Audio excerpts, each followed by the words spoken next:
मला माहिती तुम्ही मी चकना आणायला जाईन आणि तुम्ही तवरीकडे संपून टाकतात. अरे नाही पेत हो, जा तू घेऊन ये पटक्यास.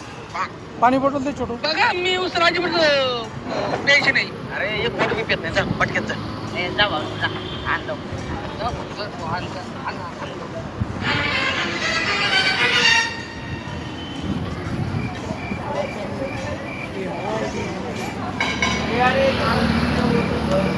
लय वेळ झाला गाड्या, तू काही याय नाही. मी काय म्हणतो, आपण ना थोडी थोडी घेऊ, आहे का नाही?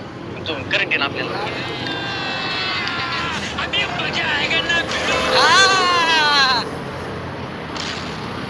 मला माहित होतं मी गेले ना तुम्ही लगेच पॅक भरणार आहेत म्हणून मी गेलोच नाही तर लपून बघत होतो. बरा मला पण